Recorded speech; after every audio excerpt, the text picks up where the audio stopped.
അമൽ നേരത്തെ ശ്യാം പ്രസാദ് കൊച്ചിയിൽ നിന്ന് വിവരങ്ങൾ എടുത്തപ്പോൾ പ്രവർത്തകർ റെഡിയാണ്, വാഹനം റെഡിയാണ്, ഫ്ലെക്സുകൾ റെഡിയാണ്, ആരെങ്കിലും ഒന്ന് അവിടെ വന്നിറങ്ങിയാൽ മതി ഒരു സ്ഥാനാർത്ഥി. അതാണ് കൊച്ചിയിലെ കാര്യം. ഏറ്റവും ഒടുവിൽ സംസാരിച്ച ഈ ചർച്ചകളുടെ ഒക്കെ ഭാഗമായി ഈ ചർച്ചകളുടെ വിശദാംശങ്ങളെല്ലാം അറിയാൻ കഴിയുന്ന ഒരാളോട് ഇപ്പോൾ സംസാരിച്ച് ഫോൺ വെച്ചതേ ഉള്ളൂ. അപ്പോൾ പറഞ്ഞത് ലേറ്റ് നൈറ്റ് അല്ല എങ്കിൽ നാളെ രാവിലെ എന്നുള്ളതാണ് ഇപ്പോൾ പുറത്ത് വരുന്ന വിവരം. ഇപ്പോൾ നമുക്ക് നൽകാൻ കഴിയുന്ന വിവരം അങ്ങനെയാണ്. രാത്രിയും തീരുമാനമുണ്ടായില്ല എങ്കിൽ ഇന്ന് ഉണ്ടാകില്ല. വാക്ക് അങ്ങനെ തന്നെ. അതായത് തെരഞ്ഞെടുപ്പ് വിജ്ഞാപനം കേരളത്തിൽ വന്നിട്ട് 24 മണിക്കൂർ എന്നാണ് പ്രതിപക്ഷ നേതാവ് പറഞ്ഞ കാര്യം. 24 മണിക്കൂർ കഴിഞ്ഞു, 48 മണിക്കൂർ കഴിഞ്ഞു, 72 മണിക്കൂർ കഴിഞ്ഞു. 108 മണിക്കൂറിലെങ്കിലും കോൺഗ്രസിന്റെ സ്ഥാനാർത്ഥി പട്ടിക വരുമോ എന്ന ചോദ്യത്തിന് ഈ നിമിഷവും ഉത്തരമില്ല. ഇന്ന് രാത്രി ഒരു പക്ഷേ എന്ന നിലയിലേക്ക് കാര്യങ്ങൾ പോവുകയാണ്. ഇന്നില്ലെങ്കിൽ നാളെ രാവിലേക്ക് കോൺഗ്രസിന്റെ സ്ഥാനാർത്ഥി പട്ടിക, അതായത് നേതാക്കളുടെ തർക്കത്തിൽ കോൺഗ്രസിന്റെ സ്ഥാനാർത്ഥി പട്ടിക വൈകുകയാണ്.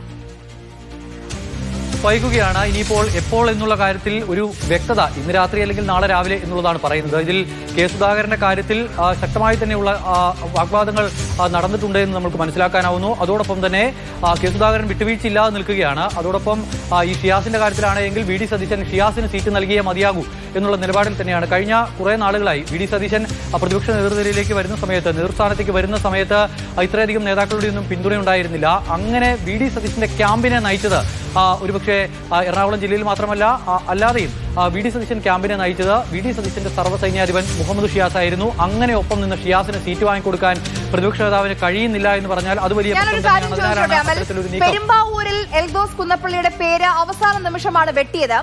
ശരിയാണ്, എൽദോസ് കുന്നപ്പള്ളിക്കെതിരായ കേസിന്റെ വിചാരണയൊക്കെ 26-ാം തീയതി തുടങ്ങാൻ പോവുകയാണ്. അതൊക്കെ അവിടെ നിൽക്കുന്നു. പക്ഷെ ആദ്യം എൽദോസ് സീറ്റ് ഉറപ്പിച്ചതാണ്. ഇപ്പോൾ എൽദോസിനെ വെട്ടി മുഹമ്മദ് ഷിയാസിനെ പെരുമ്പാവൂരിലേക്ക് പ്ലേസ് ചെയ്യാൻ അങ്ങനെ ഒരു നീക്കമുണ്ടോ? അത്തരത്തിൽ ചില ചർച്ചകൾ ആദ്യഘട്ടത്തിൽ നടന്നിരുന്നുവെങ്കിലും ആ സീറ്റിന്റെ സ്വഭാവം നമ്മൾ പരിശോധിക്കേണ്ടതുണ്ട്. പെരുമ്പാവൂർ സീറ്റ് യാക്കോബായ സംവിധാനങ്ങൾക്ക് കൃത്യമായ സ്വാധീനമുള്ള സ്ഥലം, RC വിഭാഗങ്ങൾക്കും സ്വാധീനമുള്ള സ്ഥലമാണ്. അവിടുത്തെ ന്യൂനപക്ഷ വോട്ടുകൾ എന്ന് പറയുന്നത്, മുസ്ലിം ന്യൂനപക്ഷ വോട്ടുകൾ എന്നൊക്കെ പറയുന്നത് എത്രത്തോളം വിജയത്തിലേക്ക് ഷിയാസിനെ എത്തിക്കാൻ കഴിയുന്ന തരത്തിലുണ്ട് എന്നുള്ള കാര്യത്തിൽ സംശയമുണ്ട്. വോട്ടുകളൊക്കെ ഉണ്ട്, ഇല്ലെന്നല്ല. പക്ഷേ അത് വിജയത്തിനെ സ്വാധീനിക്കുമോ എന്നുള്ളതാണ്. അവിടെ ശക്തമായൊരു മത്സരം നടക്കുമെന്ന് പ്രതീക്ഷിക്കുന്ന മണ്ഡലമാണ്. എൽദോസ് ഇല്ല എങ്കിൽ ഈ ഇടതുപക്ഷത്തു നിന്ന് വരുന്ന സ്ഥാനാർത്ഥി അവിടെ കാലകാലങ്ങളായി പ്രവർത്തിച്ച് പരിചയമുള്ള ഒരാളാണ്. അപ്പോൾ സ്വാഭാവികമായും ശക്തമായൊരു മത്സരം നടക്കും. എൽദോസിന്റെ കാര്യത്തിൽ എൽദോസിന്റെ പേര് കൂടി രണ്ടാമത് ഉൾപ്പെടുത്തി ഒരു പുനർചിന്ത ആ സീറ്റിൽ നടക്കുന്നുണ്ടോ എന്നൊരു സംശയം പോലുമുണ്ട്. കാരണം രാഹുൽ ഗാന്ധിയുടെ ഇടപെടൽ ഉണ്ടായിട്ടുണ്ട്. ഇന്നലെ എൽദോസ് കുന്നപ്പള്ളി ഡൽഹിയിലെത്തിയിരുന്നു, KC വേണുഗോപാലിനെ കണ്ടിരുന്നു, പ്രധാനപ്പെട്ട മറ്റു നേതാക്കളെ കണ്ടിരുന്നു. അങ്ങനെ കണ്ട് തന്റെ പേരുള്ള കേസിന്റെ വിശദാംശങ്ങളടക്കം പൂർണ്ണമായും അവരുടെ മുന്നിലേക്ക് വെച്ചിട്ടുണ്ട്. അപ്പോൾ കോവളത്ത് വിൻസെന്റിന് ഇളവ് നൽകിയിട്ടുണ്ടെങ്കിൽ തനിക്കും ഇളവ് വേണമെന്നൊരാവശ്യമാണ് എൽദോസ് മുന്നോട്ട് വയ്ക്കുന്നത്. അതിനാൽ മനോജ് മൂത്തേടൻ, അതോടൊപ്പം തന്നെ നേരത്തെ നമ്മൾ ചർച്ച ചെയ്തുകൊണ്ടിരുന്ന ഉല്ലാസ് തോമസ് അടക്കമുള്ള ആളുകളുടെ പേര് ചർച്ച ചെയ്യുന്നതിനോടൊപ്പം എൽദോസിന്റെ പേര് കൂടി അവിടെ വീണ്ടും ചർച്ച ചെയ്യപ്പെടുന്നുണ്ടോ എന്നൊരു കാര്യത്തിൽ വ്യക്തത വരേണ്ടതുണ്ട്. ആ കാര്യം നമുക്ക് ഉറപ്പിച്ച് പറയാൻ കഴിയുന്നില്ല. പക്ഷേ അത്തരം ഒരു സാധ്യതയും ഇപ്പോൾ ഉണ്ടാകുന്നുണ്ട്. ഇതിപ്പോൾ പെരുമ്പാവൂർ സീറ്റിന്റെ കാര്യത്തിൽ ഒരു തീരുമാനം ഉണ്ടാകാത്തത് കൊണ്ട് ഏറ്റവും വലിയ മറ്റൊരു കാര്യം കൂടിയുണ്ട്. ജി സുധാകരൻ കോൺഗ്രസിനെ സംബന്ധിച്ച് കിട്ടാൻ കഴിയുന്ന ഒരു വലിയ നേട്ടമായിരുന്നു ജി സുധാകരൻ. നമ്മൾ പോലും സ്വപ്നത്തിൽ പ്രതീക്ഷിച്ചിരുന്നില്ല ജി സുധാകരൻ CPM പാളയത്തിൽ നിന്ന് പുറത്തേക്ക് വരും, സ്വതന്ത്രനായി മത്സരിക്കും, UDFന്റെ പിന്തുണയോടുകൂടി മത്സരിക്കാൻ തയ്യാറാണ് ജി സുധാകരൻ. ഇന്ന് പക്ഷെ ജി സുധാകരൻ എന്താണ് മാധ്യമങ്ങളോട് പറഞ്ഞത്? 3 ദിവസം പാഴാക്കിയെന്ന്.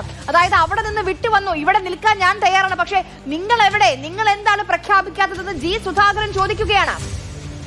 ജി സുധാകരന്റെ കാര്യത്തിൽ ഒരു പ്രഖ്യാപനം നടത്താമായിരുന്നു, രണ്ടഭിപ്രായമില്ല. ഇപ്പോൾ KK രമയുടെ പേര് പ്രഖ്യാപിക്കുന്ന അവസ്ഥയുണ്ടായി, CP ജോൺ തിരുവനന്തപുരത്ത് പ്രഖ്യാപിക്കുന്ന അവസ്ഥയുണ്ടായി. അങ്ങനെയാണെങ്കിൽ ഒപ്പം വന്ന സുരേഷ് ഇപ്പോൾ കൈപ്പത്തി ചിഹ്നത്തിലാണ് മത്സരിക്കുന്നത്. അതിനാൽ മലമ്പുഴയിൽ സുരേഷിന്റെ പേരും പ്രഖ്യാപിക്കാനായി. പക്ഷേ ഈ ശശിയുടെ കാര്യത്തിൽ, ശശി സ്വതന്ത്രനായി മത്സരിക്കുന്നു എന്നുള്ള കാര്യം പറയുന്നു. അങ്ങനെയാണെങ്കിൽ പിന്തുണയുടെ കാര്യത്തിൽ ഒരു വ്യക്തത നൽകാൻ കഴിയുന്നില്ല.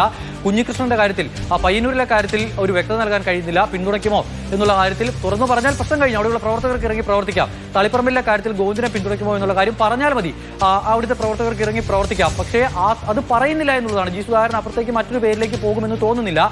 പക്ഷേ അത് പറയണ്ടേ, അത് പറയാതെ പ്രവർത്തകർക്ക് ഇറങ്ങാൻ കഴിയും. ഇത് കോൺഗ്രസിന് നേതൃത്വം ഇറങ്ങണം. കാരണം CPM വിട്ട് പുറത്തു നിൽക്കുന്ന ഒരാളാണ് ജി സുധാകരൻ. ഇത്രയും കാലം ഇടതുപക്ഷത്തിനൊപ്പം നിന്നയാളാണ്. അവിടെ അരിവാൾ ചുറ്റി നക്ഷത്രത്തിൽ മത്സരിച്ച് വിജയിച്ച ആളാണ്. കഴിഞ്ഞ കാലങ്ങളിൽ കോൺഗ്രസ് പ്രവർത്തകർ എതിർത്തിരുന്ന ആളാണ്.